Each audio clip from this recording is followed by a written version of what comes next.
मैं ये अनुभव से कह सकता हूँ कि आप धीरे धीरे अपने सभी मानसिक रोगों से बिना किसी दवा के ठीक हो जाएंगे। महाशिवरात्रि है। आज महाशिवरात्रि है और आज के दिन उत्तर प्रदेश के फाजिल नगर में है प्रजापिता ब्रह्मा कुमारीश्वरी विश्वविद्यालय का शाखा फाजिल नगर है ये।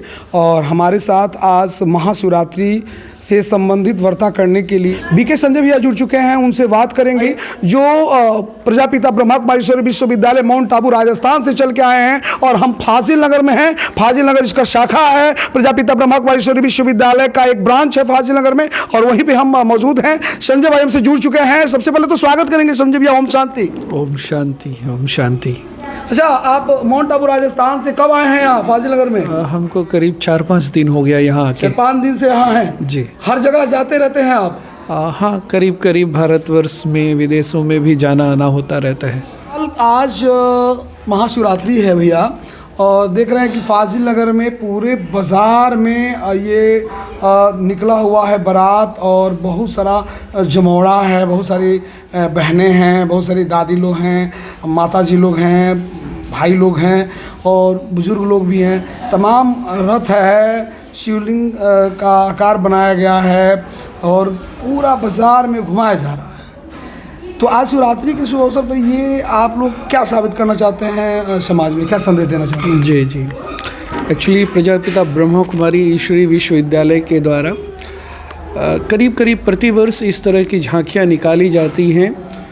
खास करके परमात्मा शिव के अवतरण के यादगार स्वरूप शिवरात्रि के पावन अवसर पर ये अवसर हम सभी सनातन धर्मियों के लिए, भारतवासियों के लिए बड़ा ही गौरव का पर्व है। और ये पर्व जो है परमात्मा शिव के अवतरण के यादगार स्वरूप मनाया जाता है। जैसा कि ये पर्व का नाम ही है शिव अवतरण शिवरात्रि। ये शिव और रात्रि दो शब्दों से मिलकर के बना हुआ है। अवतरण परमात्मा का अवतरण तो इस धरती पर होता ही है। कभी ना कभी परमात्मा इस धरती पर कल्प में एक बार ज़रूर आते हैं और वो कब आते हैं, यानी रात्रि के समय। इसलिए शिव के साथ रात्रि शब्द जुड़ा हुआ है। मैं समझता हूँ, जहाँ तक मेरी जानकारी है, किसी और पर्व के साथ रात्रि शब्द नहीं जोड़ा जाता है। केवल शिव के साथ रात्रि शब्द, अर्थात परमात्मा रात्रि के समय में आते हैं। रात्रि अर्थात 2 तरह की रात्रि होती है। एक ये स्थूल दिन रात, जहाँ पर रात्रि के समय अंधियारा हो जाता है, और एक मनुष्य के मन में जब अंधकार छा जाता है।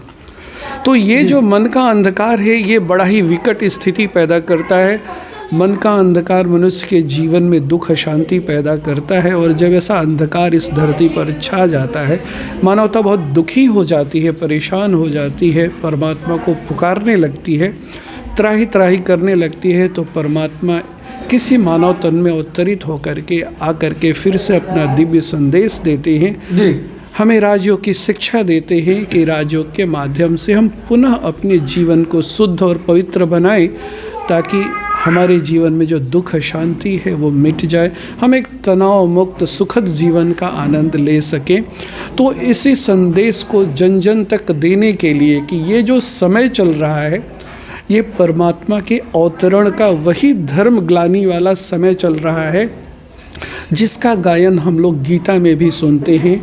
गीता में कहा गया है कि जब जब धर्म की ग्लानि होती है, तब तब मैं इस धरा पर आता हूँ। और देखा जाए तो इस समय धर्म की ग्लानि ही नहीं बल्कि अति ग्लानि हो चुकी है और परमात्मा आकर के अपना दिव्य कर्तव्य कर रहे हैं, हमें राजयोग सिखा रहे हैं और राजयोग के माध्यम से जन जन को अपना जीवन सुखद सुखमय और पवित्र बनाने की शिक्षा दे रहे हैं। और यही संदेश जन जन तक पहुंचाने के लिए ये भव्य शोभा यात्रा इस शाखा के द्वारा निकाली गई है। और न सिर्फ इस शाखा के द्वारा बल्कि भारत के बहुत सारे, बल्कि कह सकते हैं कि सभी शाखाओं के माध्यम से आज के दिन ये शोभा यात्रा निकाली जाती है। कितनी शाखाएं हैं भारत में? वैसे दुनिया के करीब 150 देशों में ये ब्रह्मा कुमारी संस्थान फैली हुई है और भारत के तो छोटे बड़े शहरों में गांव-गांव तक इसकी शाखाएं हैं।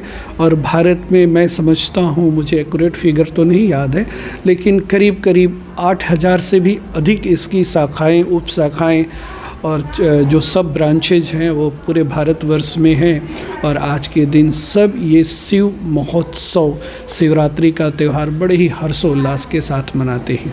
इसमें एक बारात शब्द है, चूँकि देख रहे थे हम फ्लैक्स पे बारात लिखा था, तो बारात से क्या तात्पर्य है, थोड़ा लोगों को बताएंगे।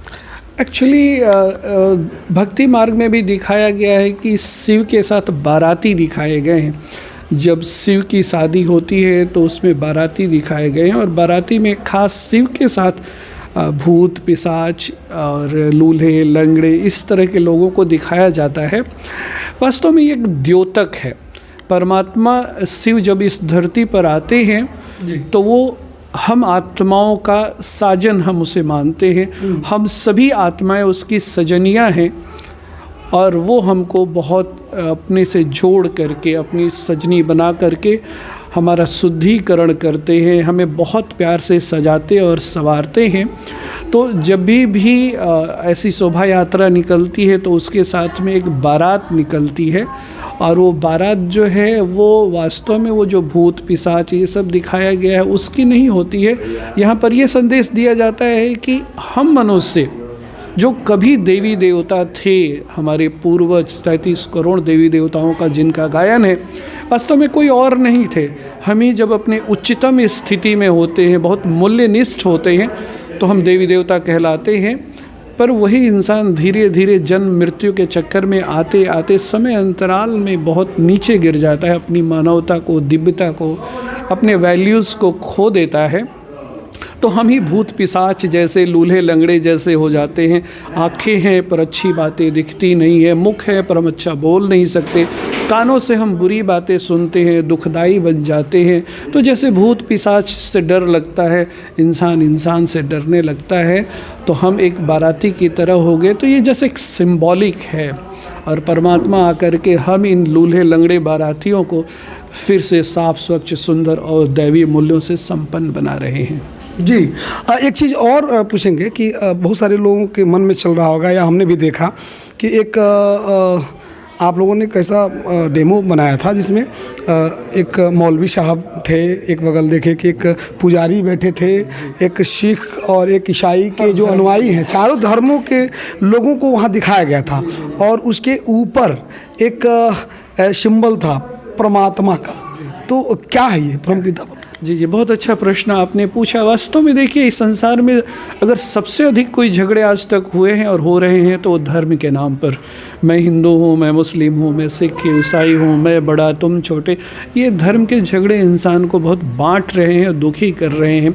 लेकिन एक तरफ यदि समझा जाए तो जिस तरह से किसी देश का राष्ट्रपति एक होता है, किसी राज्य का जो चीफ मिनिस्टर होता है वो एक होता है, किसी घर का मालिक भी एक ही होता है, वैसे ही ये जो बेहद संसार है उसका भी मालिक एक परमात्मा ही है। और उस परमात्मा के नाते हम आत्माएं उसकी संतान है, चाहे वो धर्म किसी का भी हो। हम आत्मा हैं, शरीर नहीं है। शरीर के अंदर एक आत्मा शक्ति है जो इस शरीर को चलाती है, और आत्माएं सब परमात्मा की संतान है, चाहे वो हिंदू की आत्मा हो, सिख की आत्मा हो, ईसाई की आत्मा हो, कोई भी हो। धर्म का बंटवारा तो हमने यहाँ आकर के कर दिया। वास्तव में परमात्मा के लिए कोई धर्म का बंटवारा नहीं है, हम सब एक हैं। इसलिए हमारे यहाँ कोई ऐसा ज्ञान नहीं सुनाया जाता है जो किसी धर्म से जुड़ता है। यहाँ पर किसी धर्म का ज्ञान नहीं, यहाँ अध्यात्म का ज्ञान दिया जाता है, और हर धर्म का मूल तत्व अध्यात्म, स्पिरिचुअलिटी होता जाता है। तो यहाँ पर हमारे यहाँ इस विद्यालय में दुनिया के सभी धर्मों के लोग आते हैं, और अपने को आत्मा समझकर, अपने को परमपिता परमात्मा की संतान समझकर मिलजुल कर बड़े प्रेम प्यार से रहते हैं और परमात्मा को याद करते हैं। और वसुधैव कुटुंबकम की जो भावना है, जिसकी हम सिर्फ बातें करते आए हैं, उसको यहाँ पर चरितार्थ किया जाता है। जी, आपसे मिलकर बड़ा अच्छा लगा। चूँकि आप माउंट आबू राजस्थान से उत्तर प्रदेश के कुशीनगर ज़िला अंतर्गत फाजिल नगर में आप आए हैं। आप तमाम दर्शकगण जो हमारे हैं, जो एक बड़े ही बृहद रूप में कई ब्रांचेज चलता है। उसका एक मुख्यालय जो है कैसा होगा आप लोग सोच सकते हैं, और जितना कल्पना करेंगे उससे भी सुंदर है, और उसके बारे में भी हम अगले वीडियो में तर्क करेंगे। अंत में आज शिवरात्रि के शुभ अवसर पर देखे यहाँ पे बहुत सारे लोग सैकड़ों की संख्या में यहाँ श्रद्धालु थे, और इस आश्रम से जुड़े लोग थे, और तमाम लोग खबरगांव तक के माध्यम से देख पा रहे हैं। तो क्या कहेंगे अंत में चलते अंत में तो हम यही कहना चाहेंगे कि हम सब इतनी मेहनत परमात्मा संदेश देने का सिर्फ इसलिए कर रहे हैं कि आप सब भी जागरूक हों, परमात्मा को पहचानें। जिस तरह से इंसान के जीने के लिए भोजन आवश्यक है, उसके लिए हवा और पानी आवश्यक है, वैसे ही उसके जीवन में परमात्मा की याद भी आवश्यक है। वो हमारे मन का भोजन है। शरीर को भोजन नहीं देंगे, शरीर दुर्बल हो जाता है, और दुर्बल शरीर रोगों का कारण बनता है। हम मन को यदि भोजन नहीं देते हैं, मन भी दुर्बल होता है, मानसिक रोगों का कारण बन जाता है। और अब देख रहे हैं कि आज संसार में दिनों दिन मानसिक रोग बहुत ज़्यादा बढ़ गए हैं, जिसके कारण इंसान अपना सामान्य जीवन भी सामान्य रूप से नहीं जी पा रहा है। तो हम तो सबसे यही कहेंगे कि परमात्मा को याद करें, अपनी दिनचर्या में थोड़ा समय 10-15 मिनट भी निकाल करके परमात्मा को याद ज़रूर करें, और आप देखेंगे, मैं ये अनुभव से कह सकता हूँ कि आप धीरे धीरे अपने सभी मानसिक रोगों से बिना किसी दवा के ठीक हो जाएंगे। जी, तो शुक्रिया। हमारे साथ बीके संजय भाई थे, और ये बिलोंग करते हैं माउंट आबू राजस्थान से, जहां प्रजापिता ब्रह्मा कुमारी ईश्वरीय विश्वविद्यालय का मुख्यालय है। और वास्तव में ये संस्था शांति का प्रतीक है, और कहीं ना कहीं अगर इसको फॉलो किया जाए तो हो सकता है कि ये अशांत दुनिया शांति की तरफ जा सकता है। बाकी ये वीडियो आप लोगों को कैसा लगा कमेंट बॉक्स में राय दीजिएगा, और अच्छा लगा तो ओम शांति कमेंट बॉक्स में ज़रूर लिखिएगा। चलता हूँ, नमस्ते प्रणाम के साथ आप लोगों को ओम शांति।